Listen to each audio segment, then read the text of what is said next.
Drip irrigation అనేది ఈ దేశంలోనే లేని రోజుల్లో దాని ప్రాధాన్యతను గుర్తించిన నాయకుడిని చూశాం. దేశం అంతటా డ్రిప్ ఇరిగేషన్ ఉన్న ఈ రోజుల్లో దాన్ని నిర్లక్ష్యం చేసిన గత పాలకుడిని చూశాం. ఈ సందర్భంగా డ్రిప్ ఇరిగేషన్ ఈ దేశంలోనే తొలి అడుగు ఎలా పెట్టిందనేది ఈ తరానికి తెలియజెప్పాల్సి ఉంది. అధ్యక్ష, డ్రిప్ ఇరిగేషన్ గురించి ఎవరు ఆలోచన చేయని 90వ దశకంలో ఇజ్రాయెల్ టెక్నాలజీని రాష్ట్రానికి తేవాలన్నారు చంద్రబాబు నాయుడు గారు.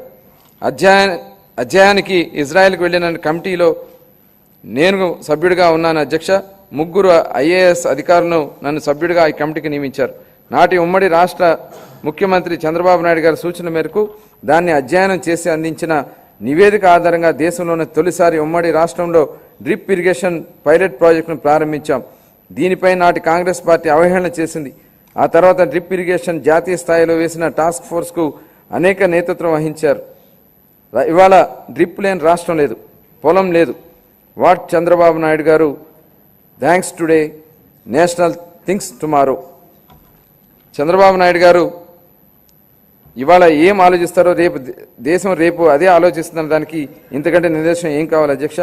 ఇలాంటి డ్రిప్ ఇరిగేషన్ గత ప్రభుత్వం పూర్తిగా నిర్లక్ష్యం చేసింది. కేంద్ర ప్రభుత్వం డ్రిప్ ఇరిగేషన్ పథకం కోసం విడుదల చేసిన 616 కోట్ల రూపాయలను గత ప్రభుత్వం దాడి మళ్లించింది. మా ప్రభుత్వం ఏర్పడిన తర్వాత డ్రిప్ ఇరిగేషన్ కోసం 176 కోట్ల రూపాయలను విడుదల చేసి అదనంగా 85,000 హెక్టార్లకు డ్రిప్ ఇరిగేషన్ కింద తీసుకురావడానికి మా ప్రభుత్వం అనుమతులు ఇచ్చింది. జీవితంలో ఒక్కసారైనా డాక్టర్, లాయర్, పోలీస్ మరియు బోధకుడు అవసరమని చెబుతూ ఉంటారు. కానీ రైతు ప్రతిరోజు అవసరం, 3 పూటల అవసరం. కాబట్టి అలాంటి అన్నదాతలను ప్రగాఢ కృతజ్ఞతాభావంతో మేము మరో సూపర్ 6 హామీని నెరవేర్చడానికి సిద్ధమవుతున్నామని తెలియజేయడానికి ఎంతో సంతోషంగా ఉంది.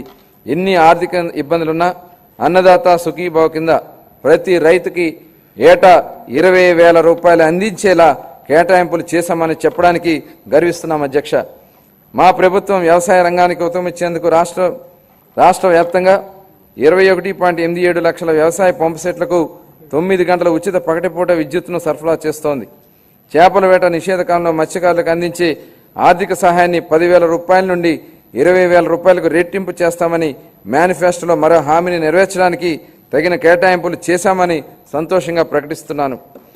2025-26 ఆర్థిక సంవత్సరానికి